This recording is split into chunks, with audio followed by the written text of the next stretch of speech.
चलो देखो एक्सरसाइज 12.3 सवाल नंबर 15 बोला दी गई आकृति में छायांकित भाग का क्षेत्रफल ज्ञात करें। देखो ये छायांकित जो भाग है इसका हमको क्षेत्रफल ज्ञात करना है। बोला है ना कि जबकि ए बी सी त्रिज्या 14 सेंटीमीटर वाले वृत्त के चतुर्थांश है।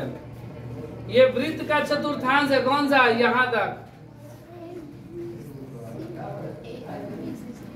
है ना, ये क्या है? चतुर्थांश है। और इसकी त्रिज्या कितना है? 14 सेंटीमीटर।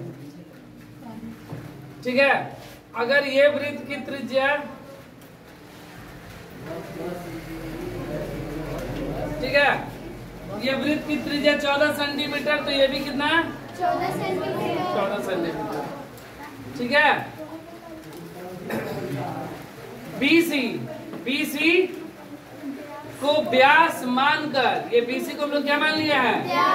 व्यास। ध्यान दो, ये बीसी को हम लोग व्यास मानकर एक अर्धवृत्त ऐसे खींच लिया गया है।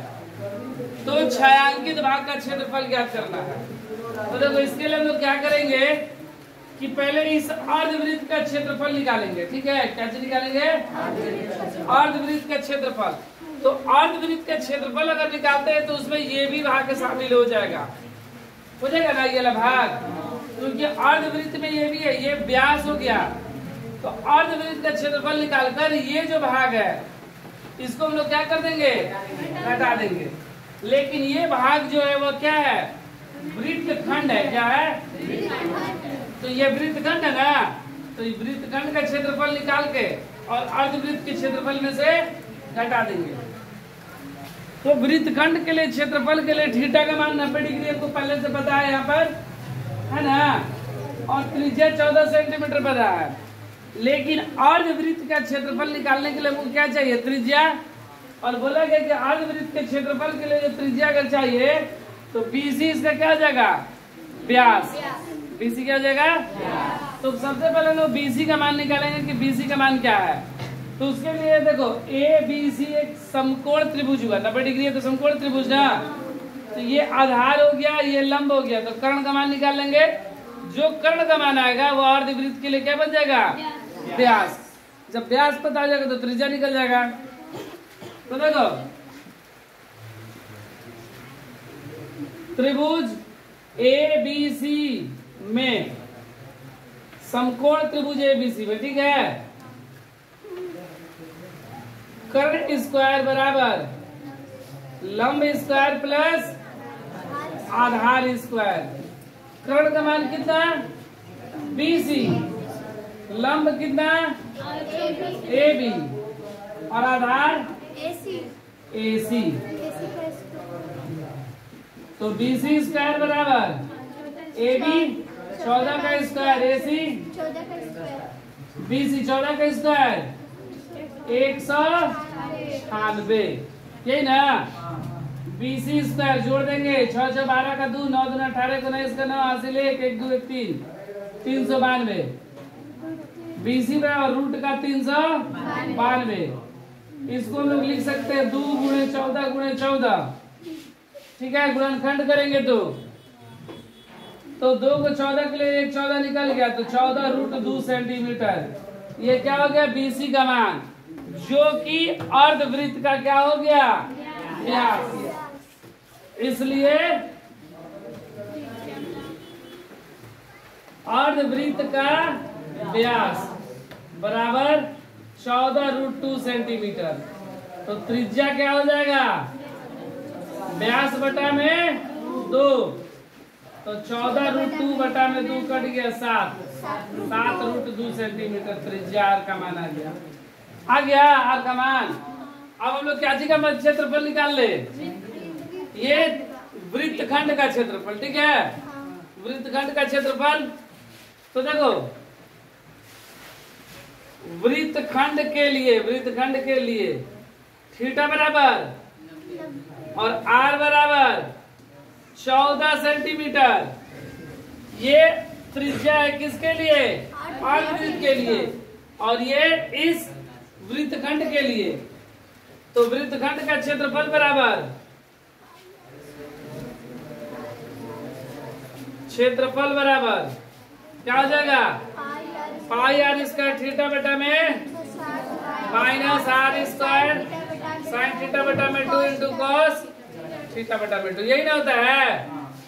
यहाँ पर पाई का मान तो ऐसा नहीं बोला गया है कि 3 10 बोला 4, इसलिए हम लोग क्या ले लेंगे 22 बटा 7, 22 बटा आर का मान 14, थीटा का मान 90 गुणे 300 माइनस आर का मान 14 साइन 90 बटा में 2 इंटू कॉस 90 बटा में, ये कट गया कितना 45 दूनी 90, 45 दूनी 90, 90 चौके 360, क्या बचा 22 गुणे 14 बटा में 7 गुणे माइनस 14 का स्क्वायर इंटू साइन 45 गुणे कॉस 45, यही ना। 7 दूनी 14, 2 दूना 4, 11 दूनी 22, क्या बचा 11 गुणे 14, यही ना। तो कट गया कैसे, 7 का पारा 2 बार 14, 2 का पारा 2 बार 4, फिर 2 एकम 2, 11 दूनी 22, 11 गुणे 14, ये 14 का स्क्वायर 100 और रूट साइन 45 का मान 1 बटा रूट 2 गुणे 1 बटा, ठीक है। अब गुणा कर देंगे 14 एकम के 4 हासिल 1, 14 एकम 14 1 154, 196 गुणे 1 बटा रूट 2 गुणे 1 बटा रूट 2 सिर्फ 2 हो जाएगा ना। ये घटा देंगे कितने बार में 9 दूना 18, 8 दूना 16, 98, 98 दूना 154 ना 96, घटा देंगे 14 में से 8 गया 6, 7 ना 17 में से 8 9 गया 8, सॉरी 14 में से 9 गया ना 5 सेंटीमीटर स्क्वायर। ये मेरा आ गया ना। अब हम लोग क्या निकालेंगे, छायांकित भाग का क्षेत्रफल। छायांकित भाग का क्षेत्रफल बराबर अर्धवृत्त का क्षेत्रफल का माइनस वृत्त खंड का क्षेत्रफल, यही ना। अर्धवृत्त का क्षेत्रफल कितना 1 बटा 2 पाई आर स्क्वायर, यही ना। अर्धवृत्त का क्षेत्रफल 1 बटा 2 पाई आर स्क्वायर ना, और वृत्त खंड का क्षेत्रफल 56 आ गया है। 1 बटा 2 पाई का मान 22 बटा 7 और आर का मान यहाँ पर 7 रूट 2 का स्क्वायर माइनस 1 बटा 2 गुणे 22 बटा 7 गुणे 7 गुणे 7 गुणे 2 माइनस 56, 7 का स्क्वायर 7 गुणे 7 रूट 2 का स्क्वायर सिर्फ 2, ये 7 से 7 कैंसिल, 2 से 2 कैंसिल, क्या बचा 22 गुणे 7 माइनस 7 गुना 14 के 4, 7 गुना 14 15, 154 माइनस 56, घटा देंगे 14 में से 6 गया 8, ये कितना गया 14 में से 5 गया 9, 98 सेंटीमीटर स्क्वायर आंसर। यही मेरा छायांकित भाग का क्षेत्रफल हो गया।